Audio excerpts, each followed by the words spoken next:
வணக்கம் மக்களே! நம்ம சேனல்ல தொடர்ந்து ரிவ்யூஸ் தாங்க பார்த்துக்கிட்டு இருக்கோம். அந்த வகையில இப்ப நம்ம எத பத்தின ரிவ்யூ பார்க்க போறோம் அப்படின்னா, நம்ம கார்த்தி கதையில ஏப்ரல் 28 என்ன நடக்க போகுது அப்படிங்கிறத பத்தி தாங்க இந்த வீடியோல பார்க்க போறோம்.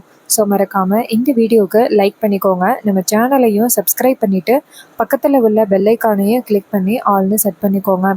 அப்பதாங்க அடுத்தடுத்து வீடியோஸ் போடும் பொழுது தொடர்ச்சியா உங்களுக்கு நோட்டிஃபிகேஷன் வரும் பார்க்கலாம். சரி வாங்க, வீடியோல என்ன நடந்துச்சு அப்படிங்கிறத பத்தி நம்ம இன்னைக்கு பார்ப்போம்.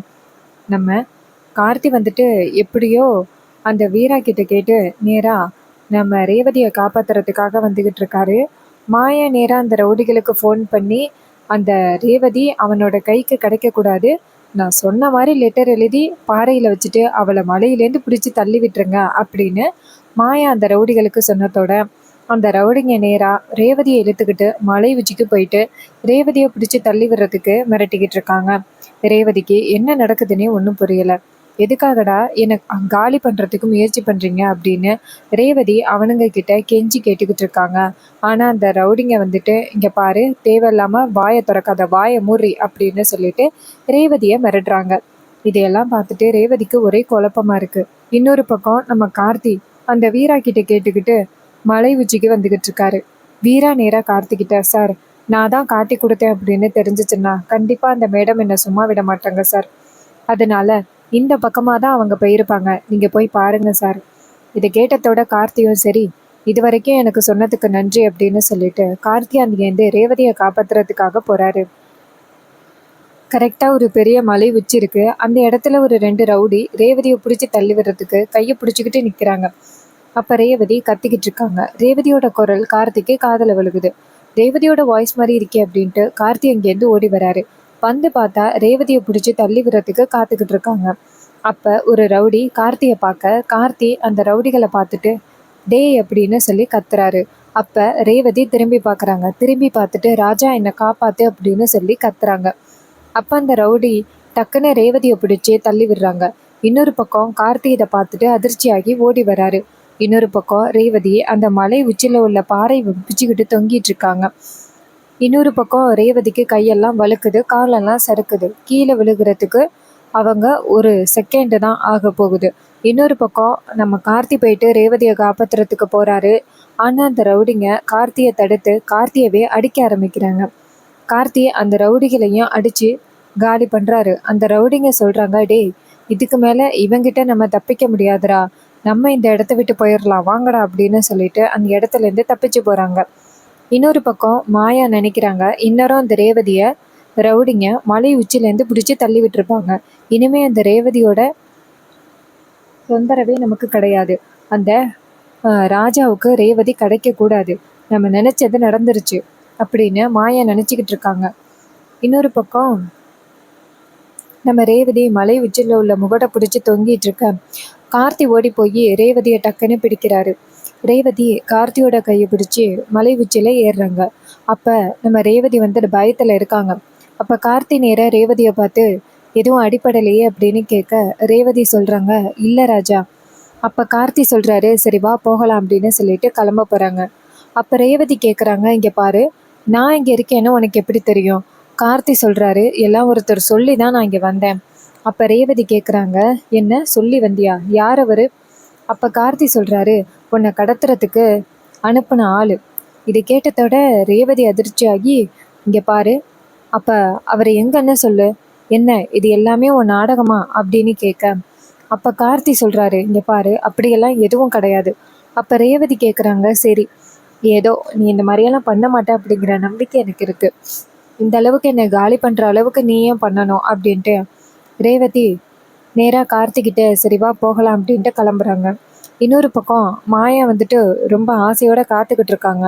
இன்னரம் ரேவதியோட உயிரை காலி பண்ணியிருப்பாங்க அப்படின்ட்டு நேராக ஃபோன் பண்ணுறாங்க. அப்போ அந்த ரவுடிங்க ஃபோனை பார்த்துட்டு, டேய் அந்த மேடம் தாண்டா கால் பண்ணுது. அப்போ மாயா நினைக்கிறாங்க, என்னது இவனுக்கு ஃபோன் எடுக்க மாட்டேங்கிறாங்க அப்படின்ட்டு கோவத்தில் ஃபோனையை பார்த்துக்கிட்டு இருக்கும் பொழுது கார்த்தி ரேவதியை கூட்டிக்கிட்டு ரெசார்ட்டுக்கு வந்துக்கிட்டு இருக்காரு. அதை பார்த்ததோட மாயாவுக்கு ரொம்ப அதிர்ச்சி. என்னது காலி பண்ணுறதுக்கு ரவுடிகளை அனுப்புனா இவன் நார்மலாக வந்துக்கிட்டு இருக்கா அப்படின்னு. இன்னொரு பக்கம் கார்த்தி ரேவதி கிட்ட, இங்கே பாருங்க, உங்களோட மொபைல் ஃபோனும் உங்க பர்ஸும் எங்கன்னு சொல்லுங்க. அதுக்கு ரேவதி சொல்றாங்க, அந்த டேர்னிங் இருக்குல்ல, அந்த இடத்துல தான் என்ன அந்த ரவுடிங்க கடத்தினானுங்க. அப்பதான் நான் அதை கீழே போட்டுட்டேன். அந்த இடத்துல கிடக்கிறதுக்கு வாய்ப்புகள் இருக்கு. கார்த்தி சொல்றாரு, சரி ரூமுக்கு போயிட்டு தாழ்பால் போட்டு பத்திரமா இருங்க. யாரு வந்து ரூம் கதவை திறந்தாலும் திறக்காதீங்க. நான் வந்த பிறகுதான் நீங்க ரூம் கதவை திறக்கணும். இதை கேட்டதோட ரேவதியும் சரி அப்படின்ட்டு போறாங்க. இன்னொரு பக்கம் மாயா ரேவதி உயிரோட வரதை பார்த்துட்டு அதிர்ச்சி ஆகுறாங்க. அப்ப அந்த ரவுடிங்க சொதப்பிட்டானுங்களா?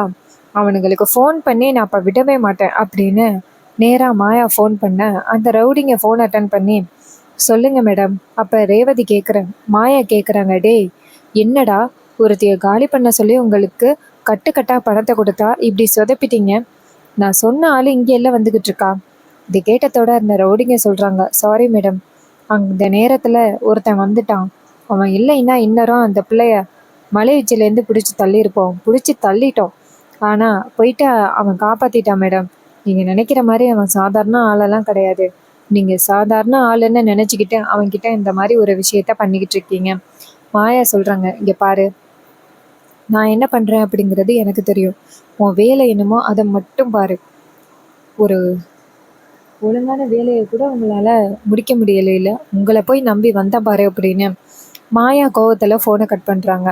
இன்னொரு பக்கம் மாயா நினைக்கிறாங்க, எப்படியும் இந்த ராஜா இன்னும் கொஞ்ச நாள் ரேவதியை இங்கே வச்சிருக்கிறதுக்கு வாய்ப்பே இல்லை. கண்டிப்பா அவள் உயிருக்கு ஆபத்து இருக்கு அப்படின்னு கூட்டிட்டு போயிடுவான். அதுவும் நான் தான் அவளை கடத்த சொன்னேன் அப்படிங்கிறது வேற அவனுக்கு தெரிஞ்சு போச்சு. ஒருவேளை இந்த கோவத்துல மகேஷ் ஏதாவது பண்ணிட்டா என்ன பண்றது அப்படின்னு மாயா பயப்படுறாங்க. இன்னொரு பக்கம் ரேவதி ரூமுக்கு போனதோட ஒரே குழப்பத்துல இருக்காங்க. அந்த ரவுடிங்க அடிக்கடி மேடம் மேடம் அப்படின்னு சொன்னாங்க. மேடம், ஒரு பொண்ணு வந்துட்டு என்னை கடத்த சொன்னால, எதுக்காக ஒரு பொண்ணு என்னை கடத்த சொல்லியிருக்கணும்? அதுவும் இந்த அளவுக்கு என் மேலே வெறுப்பு இருக்கா? மலை உச்சிலேருந்து பிடிச்சி காலி பண்ணு அப்படின்னு சொல்கிற அளவுக்கு என் மேலே ஒருத்தவங்க வெறுப்போடு இருக்காங்க. அது யாரு? கண்டிப்பாக அந்த டிரைவருக்கு ஏதோ தெரிஞ்சிருக்கு. அவன் வந்ததோட அவன்கிட்ட கேட்கணும் அப்படின்னு ரேவதி காத்துக்கிட்டு இருக்காங்க. கார்த்தி நேராக ரேவதியை கடத்தின இடத்துக்கு போகிறாரு. அங்கே போயிட்டு கார்த்தி அந்த இடத்துல தேடி பார்க்குறாரு. பார்த்தா ரேவதியோட பர்ஸும் ஃபோனும் அந்த இடத்துல இருக்கு. அப்ப கார்த்தி அதை ரெண்டுத்தையும் எடுத்துட்டு இப்படியோ ரேவதியோட பர்ஸும் ஃபோனும் கிடைச்சிட்டு இது காணாம போயிட்டு அப்படின்னு சொன்னா கண்டிப்பா அத்தை ரொம்ப கோவப்படுவாங்க. ஏதாவது பிரச்சனை அப்படின்னு கண்டுபிடிச்சிருவாங்க. ஸோ எப்படியோ இது கிடைச்சிட்டு அப்படின்ட்டு கார்த்தி நேரா ரூமுக்கு போறாரு. நேரா கதவை தட்ட. அப்ப ரேவதி வந்துட்டு கதவை திறக்கிறாங்க. கார்த்தி வராரு. அப்ப ரேவதி வந்துட்டு ராஜாவை பார்த்துட்டு எங்க போயிட்டு வந்த அப்படின்னு கேட்க கார்த்தி சொல்றாரு, உன்னோட மொபைல் போனையும் பர்ஸையும் எடுக்கிறதுக்காக போனேன். இந்த மாதிரி மொபைல் போன் தொலைஞ்சு போனுச்சுன்னா அதை யாராவது வச்சு மிஸ்யூஸ் பண்றதுக்கு நிறையவே சான்சஸ் இருக்கு. அதான் போயிட்டு பத்திரமா எடுத்துட்டு வந்தேன். இது கேட்டதோட ரேவதி கேக்குறாங்க, ஓ அப்படியா, சரி அப்படின்னு சொல்லி கொடுக்குறாங்க. அதுக்கப்புறம் கார்த்தி வந்துட்டு போனை கொடுக்க ரேவதி வாங்கிக்கிறாங்க. அப்ப கார்த்தி சொல்றாரு, இது மாதிரி அத்தை இன்னைக்கு ஃபுல்லாவே உங்ககிட்ட பேசல அப்படின்னு ரொம்ப பதட்டத்துல இருக்காங்க. நான் வெளியில போயிருக்கேன் அப்படின்னு சொல்லி உங்க அம்மா கிட்ட கொஞ்சம் சமாளிச்சேன். அதனால உங்க அம்மாவுக்கு ஃபோன் பண்ணி நான் நல்லபடியா இருக்கேன் அப்படிங்கிற விஷயத்த மட்டும் சொல்லிருங்க. இது கேட்டதோட ரேவதியும் சரி அப்படின்னு சொல்லிட்டு நேரா சாமுண்டீஸ்வரிக்கு ஃபோன் பண்றாங்க. சாமுண்டீஸ்வரி போனை பார்த்துட்டு, ரேவதி எவ்வளவு நேரம் கழிச்சு ஃபோன் பண்றா அப்படின்ட்டு போன் அட்டன் பண்ணி, ரேவதி எங்க போயிருந்தேன், இன்னைக்கு ஃபுல்லா உனக்கு கால் பண்ணிக்கிட்டே இருந்தேன். ஆனா போன் வந்து ரிங் ஆகவே இல்லை, சுவிட்ச் ஆஃப்னே சொல்லிக்கிட்டு இருந்துச்சு. மாப்பிள்ளைக்கு ஃபோன் பண்ணி கேட்டேன். மாப்பிள்ளை வந்துட்டு ஏதோ வெளியில இருக்கேன், வந்துட்டு ஃபோன் பண்றேன் அப்படின்னு சொன்னாரு. என்ன ரேவதி, ஏதாவது என்கிட்ட இருந்து மறைக்கிறீங்களா, ஏதாவது பிரச்சனையா அப்படின்னு கேக்குறாங்க. அதுக்கு ரேவதி சொல்றாங்க, அம்மா அதெல்லாம் எந்த பிரச்சனையும் இல்லம்மா, நான் நல்லபடியா தான் இருக்கேன். அப்ப சாமுண்டீஸ்வரி சொல்றாங்க, ரேவதி அங்க வெக்கேஷன் எல்லாம் என்ஜாய் பண்ணது போதும் ரேவதி, நீங்க உடனே வீட்டுக்கு கிளம்பி வாங்க. எனக்கு என்னமோ உனக்கு ஆபத்து இருக்க மாதிரியே பயமா இருக்கு. இது கேட்டதோட ரேவதியும் சரிம்மா நான் உடனே வரமா அப்படின்னு சொல்லிட்டு, நீங்க கவலைப்படாதீங்கம்மா, எனக்கு எந்த ஆபத்தும் இல்ல, அதான் உங்க ராஜா இருக்காருல்ல என்ன பார்த்துப்பாரு. இது கேட்டதோட சாமுண்டீஸ்வரியும் சரி, அதனாலதான் நான் இவ்வளவு தூரம் உன்னை அனுப்புனேன், இல்லைன்னா உன்னை இவ்வளவு தூரம் அனுப்பி இருக்கிறதுக்கு வாய்ப்பே இல்லை. இது கேட்டதோட ரேவதியும் சரிம்மா நீங்க என்னை பத்தி கவலைப்படாதீங்க, நான் நல்லாதான் இருக்கேன் அப்படின்னு சொல்லிட்டு நேரா போனை கட் பண்றாங்க. அப்ப சாமுண்டீஸ்வரிக்கு அப்பதான் நிம்மதியாகுது. எப்படியோ ரேவதிக்கு எந்த ஆபத்தும் இல்லை அப்படின்னு. இன்னொரு பக்கம் நம்ம ரேவதி வந்து அனுப்பின போட்டோஸ் எல்லாம் சாமுண்டீஸ்வரி பார்த்துட்டு ரொம்ப சந்தோஷத்தோட இருக்காங்க. அப்பதான் நம்ம சந்திரா வந்து கேக்குறாங்க, என்னக்கா ரொம்ப சந்தோஷமா இருக்கிற மாதிரி தெரியுது. சாமுண்டீஸ்வரி சொல்றாங்க, இல்லையா பின்ன என் பொண்ணு நான் தப்பானவனுக்கு பிடிச்சி கல்யாணத்தை பண்ணி வச்சுட்டேன் அப்படின்னு என் மேல எவ்வளவு வெறுப்போட இருந்தா. ஆனா இந்த போட்டோஸ் எல்லாம் பாரு, நேத்து நைட்டு அந்த திவ்யா கூட சேர்ந்து கேக் எல்லாம் வெட்டியிருக்கா. எனக்கு பார்க்கவே ரொம்ப சந்தோஷமா இருக்கு. எங்க அவ வந்துட்டு இந்த ராஜா கூட சேர்ந்து வாழ மாட்டாளோ அப்படின்னு நினைச்சேன். ஆனா எல்லாத்தையும் ஏத்துக்கிட்டு அவ இப்ப ராஜா கூட ஹாப்பியா வாழ ஆரம்பிச்சுட்டா. நான் தப்பான முடிவு எடுத்துட்டேனோ அப்படின்னு ஒரு செகண்ட் ரொம்ப கவலைப்பட்டுட்டேன். ரேவதியோட விருப்பம் இல்லாம இந்த கல்யாணத்தை பண்ணிட்டேன் அப்படின்னு எனக்கு ரொம்ப கவலையா இருந்துச்சு. ஆனா இப்ப ரேவதியே ஒத்துக்கிட்டு ஹாப்பியா வாழ ஆரம்பிச்சுட்டால, எனக்கு அது போதும் அப்படின்னு சாமுண்டீஸ்வரி அந்த போட்டோவையே பாத்துக்கிட்டு இருக்காங்க. இத பார்த்துட்டு சந்திரா செம்ம டென்ஷன் ஆகுறாங்க. ச்சே, எப்படியாவது இந்த ரேவதியையும் ராஜாவையும் பிரிச்சு விட்டுறலாம். ரேவதி எத்தனை நாளா இருந்தாலும் இந்த ராஜா மேல கோவத்துலதான் இருப்பா. இன்னைக்குமே அவளோட பகைய மறக்கவே மாட்டா அப்படின்னு நான் நினைச்சேன். ஒரு ஹனிமூனுக்கு அனுப்புனதோடய அவ சுத்தமா மாறி போயிட்டாளே, இவளை நம்ப கூடாது போலயே அப்படின்னு சந்திரா செம்ம கோவப்படுறாங்க. அப்ப சந்திரா வெளியில காமிக்கல, நேரா சாமுண்டீஸ்வரி கிட்ட, சரிக்கா நீ இந்த போட்டோவை பார்த்துட்டு சந்தோஷமா இரு அப்படின்னு சொல்லிட்டு நேரா நம்ம சந்திரா நினைக்கிறாங்க, இந்த விஷயத்த பத்தி நம்ம அவர்கிட்ட சொல்லி ஆகணும். இல்லைன்னா பிரச்சனை ரொம்ப பெருசாகிரும். அப்புறம் நாளை பின்ன அந்த ரேவதி ராஜாதான் என் புருஷன் அப்படின்னு சொல்லிட்டா, அதுக்கப்புறம் நம்மளால இந்த குடும்பத்தை எதுவுமே பண்ண முடியாது. சும்மா வேலைக்காரனா இருந்தப்பயே இந்த குடும்பத்துக்கு என்ன பிரச்சனை வந்தாலும் அப்படியே சவர் மாதிரி பாதுகாத்துக்கிட்டு இருந்தான். இப்ப இவன் இந்த வீட்டுக்கு மருமகனா வந்துட்டான். இப்ப அந்த அதிகாரத்தை அவன் பயன்படுத்த ஆரம்பிச்சான்னா அதுக்கப்புறம் நம்மளால ஒண்ணும் பண்ண முடியாது. சோ நம்ம எப்படியாவது அவர்கிட்ட சொல்லணும் அப்படின்ட்டு நேரா நம்ம சிவனாண்டிய பார்க்க போறாங்க. நேரா சிவனாண்டிய போய் பார்க்க சிவனாண்டி கேக்குறாரு, சொல்லு சந்திரா. சந்திரா சொல்றாங்க, என்னங்க ஏதாவது ஒரு உண்மையை கண்டுபிடிச்சிங்களா இல்லையா? நம்ம இப்படி அமைதியா இருக்க இருக்க உங்க பிரச்சனை பெருசாயிட்டே போகுது. சிவனாண்டி கேக்குறாரு, என்னாச்சு சந்திரா, என்ன பிரச்சனை? சந்திரா சொல்றாங்க, என்னங்க என்ன பிரச்சனைன்னு கேக்குறீங்க? அந்த ரேவதியையும் ராஜாவையும் அக்கா ஹனிமூன் அனுப்பியிருக்கா. எப்படியும் இந்த ரேவதி ராஜா கூட சேர்ந்து வாழ மாட்டானா, பழைய பகை எல்லாத்தையுமே மனசுல வச்சுக்கிட்டு இருப்பா. அந்த ராஜா கட்டாயப்படுத்தி தாலி கட்டணும் அப்படிங்கறதுனால கோவத்துல இருப்பா அப்படின்னு நான் நினைச்சுக்கிட்டு இருந்தேன். ஆனா நடக்கிறது எல்லாம் வேறையா இருக்கு. இந்த ரேவதி சீக்கிரம் அந்த ராஜாவை மன்னிச்சு ஏத்துக்கிட்டா. போட்டோஸ் எல்லாம் பாருங்களேன் அப்படின்னு சொல்லிட்டு சந்திரா வரிசையா போட்டோஸ் எல்லாம் காமிக்கிறாங்க. இந்த போட்டோஸ் எல்லாம் பார்த்ததோட சிவனாண்டிக்கு ரொம்ப அதிர்ச்சி. என்ன சந்திரா இது? அப்ப சந்திரா சொல்றாங்க, ஆமாங்க, உங்களுக்கே பார்க்க சகிக்கலை இல்ல, எனக்கு எப்படி இருக்கும்? இங்க பாருங்க அக்கா, எப்படியோ அவங்க ரெண்டு பேரையும் சேர்த்து வச்சுட்டா. இப்ப நம்ம என்னங்க பண்றது?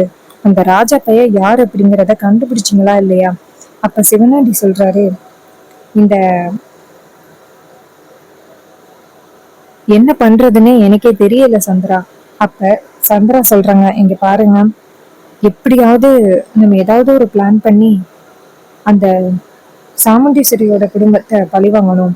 அதுக்கு சிவனாண்டி சொல்றாரு, இப்போதைக்கு சாமுண்டீஸ்வரிக்கு எதிரியா இருக்கிறது அந்த பரமேஸ்வரியோட குடும்பம் தான். அவங்களோட குடும்பத்தை சாமுண்டீஸ்வரிக்கு எதிரா நம்ம திருப்பி விடணும். அப்பதான் அவங்களுக்குள்ள சண்டை போட்டுப்பாங்க. அதை பார்த்து நம்ம சந்தோஷப்பட முடியும். என்ன சொல்ற? உடனே சந்திரா சொல்றாங்க, சரிங்க, என்ன பண்ணாலும் கொஞ்சம் பார்த்து பொறுமையா பண்ணுங்க.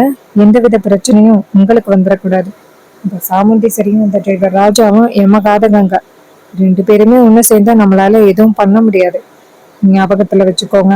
இது கேட்டதோட சிவனாண்டியும், சரி சந்திரா, நான் பாத்துக்கிறேன் அப்படின்னு சொல்ல சந்திராவும் சரிங்க அப்படின்னு சொல்லிட்டு அந்த இடத்துல இருந்து கிளம்புறாங்க. அப்பதான் சிவனாண்டி நினைக்கிறாரு, இந்த டிரைவர் ராஜா கையில யாரு அப்படின்னு கண்டுபிடிக்கலான்னு பார்த்தேன், அதுவும் கண்டுபிடிக்க முடியல. நம்ம எப்படியாவது அந்த பரமேஸ்வரியோட குடும்பத்துக்கோ சாமுண்டீஸ்வரியோட குடும்பத்துக்கோ ஒரு பிரச்சனையை தூண்டி விடணும். அதுக்கு நம்ம யாரையாவது பார்க்கணும் அப்படின்னு சிவனாண்டி யோசிக்கிறாரு. இன்னொரு பக்கம் நம்ம கார்த்திகை காமிக்கிறாங்க. நம்ம ரேவதி இங்கேருந்து கார்த்தியை பார்த்து, இது மாதிரி அம்மா உடனே ஊருக்கு கிளம்ப சொன்னாங்க. அதுக்கு இது கேட்டதோட கார்த்தி கேக்குறாரு, நானும் அதான் உங்ககிட்ட சொல்லணும்னு நினைச்சேன். ஊருக்கு கிளம்புறதுதான் நல்லது. இது கேட்டதோட ரேவதி சொல்றாங்க, அம்மா உங்ககிட்ட ஏற்கனவே சொல்லிட்டாங்களா? கார்த்தி சொல்றாரு, இல்ல, அத்தை எதுவும் சொல்லல. ஆனா இங்க இருக்கிறது உங்க உயிருக்கு ஏதோ ஆபத்து மாதிரி எனக்கு தோணுது. அதனால இதுக்கு மேலே இங்க இருக்கிறது நல்லது கிடையாது. அதனால வாங்க கிளம்பலாம் அப்படின்னு சொன்னதோட ரேவதியும் சரி அப்படின்னு சொல்றாங்க. அதுக்கப்புறமா திங்ஸ் எல்லாம் பேக் பண்ணிட்டு வெளியில வராங்க. வெளியில வந்துட்டு நேரா மேனேஜர் கிட்ட இது மாதிரி நாங்க வந்து செக் அவுட் பண்றேன் அப்படின்னு சொல்லிட்டு ரூம் விட்டு வெளியில கிளம்புறாங்க. இன்னொரு பக்கம் மாயா இதையெல்லாம் பார்த்துக்கிட்டு நிக்கிறாங்க. ரேவதி வந்து ஊருக்கு கிளம்புறத பார்த்துட்டு ரொம்ப அதிர்ச்சி ஆகுறாங்க மாயா. என்ன இது, ரேவதி ஊருக்கு கிளம்புறா, இதுக்கப்புறம் இவளை பழி வாங்குறது ரொம்ப கஷ்டம் போலயே. எப்படியாவது ரேவதியை காலி பண்ணினாதான் மகேஷை கண்டுபிடிக்கலாம். ஆனா இவன் பாட்டுக்கும் ரேவதியை கூட்டிக்கிட்டு கிளம்பிட்டானே, ஒருவேளை நம்ம மறுபடியும் ஏதாவது பிரச்சனை பண்ணுவோம் அப்படின்னு இந்த டிரைவர் பைய உஷாராகிட்டான் போல. இருக்கட்டும், எத்தனை நாள் இவன் இந்த ரேவதியை பாதுகாக்கிறான் அப்படிங்கிறத நானும் பாத்துறேன் அப்படின்ட்டு மாயா கோவப்படுறாங்க. இன்னொரு பக்கம் ரேவதியும் கார்த்தியும் சேர்ந்து திங்ஸ் எல்லாம் பேக் பண்ணிட்டு கிளம்பிடுறாங்க. மாயாவுக்கு ஒரே கவலையா இருக்கு. மகேஷ் இப்ப எங்க இருக்காரு அப்படிங்கறது தெரியல. இந்த சாமுண்டீஸ்வரி தான் கடத்தி இருக்காளா, இல்லைன்னா அந்த ராஜா பைய கடத்தி இருக்கானா, யாரோட கையில மகேஷ் சிக்கி இருக்காரு அப்படின்னு தெரியலையே அப்படின்னு ஒரே கவலையோடு இருக்காங்க நம்ம மாயா. அப்புறம் மாயா வந்துட்டு திங்ஸ் எல்லாம் பேக் பண்ணிட்டு நேரா ஊருக்கு கிளம்புறாங்க. ஊருக்கு வந்ததோட நேரா சந்திராவுக்கு தான் ஃபோன் பண்றாங்க. சந்திரா ஃபோன் அட்டன் பண்ணி, என்ன மாயா இவ்வளோ நாள் கழிச்சு ஃபோன் அடிச்சிருக்க? மாயா கேக்குறாங்க, மகேஷ் எங்க இருக்காரு அப்படிங்கிறத நீங்களாவது கண்டுபிடிச்சிங்களா? சந்திரா சொல்றாங்க, இங்க பாரு, எங்களுக்கு பல வேலைகள் இருக்கு, இதுல மகேஷ் எங்க இருக்கான் அப்படிங்கிறத நாங்க எப்படி கண்டுபிடிக்க முடியும்? மாயா கேக்குறாங்க, என்ன மேடம் இப்படி சொல்றீங்க? உங்களை நம்பி தானே மேடம் நாங்க இவ்வளவு பெரிய விஷயத்துல இறங்கணும். ஒருவேளை அவங்க ஆபத்தானவங்க அப்படின்னு எங்களுக்கு தெரிஞ்சிருந்தோம் நாங்க இருந்தோம்னா, ஏன் அது எல்லாத்துக்கும் நீங்க தானே, நீங்க உதவி பண்ணுவீங்க அப்படிங்கிற காரணத்தினால தானே மேடம் நாங்க இத்தனை நாளும் இருந்தோம். திடீர்னு என்ன மேடம் இப்படி சொல்றீங்க? மகேஷ் எங்க இருக்கான் அப்படிங்கிறது எனக்கு தெரியல. நீங்க மட்டும் இப்ப எனக்கு ஹெல்ப் பண்ணலைன்னா சாமுண்டீஸ்வரி மேடத்துக்கிட்ட போயிட்டு நீங்க தான் வந்துட்டு இதெல்லாம் அந்த சிவனாடி கூட சேர்ந்து இந்த மாதிரி பிளான் எல்லாம் பண்ணிக்கிட்டு இருக்கீங்க அப்படின்னு நான் சொல்லிடுவேன் அப்படின்னு இந்த மாயா மிரட்டுறாங்க. இது கேட்டதோட சந்திரா ரொம்ப அதிர்ச்சி ஆகுறாங்க. அப்ப மாயா கேக்குறாங்க, என்ன மேடம் சொல்லிடவா? இது கேட்டதோட சந்திராவுக்கு ரொம்ப அதிர்ச்சி. அப்ப சந்திரா சொல்றாங்க, இங்க பாரு மாயா, கொஞ்சம் பொறுமையா இரு.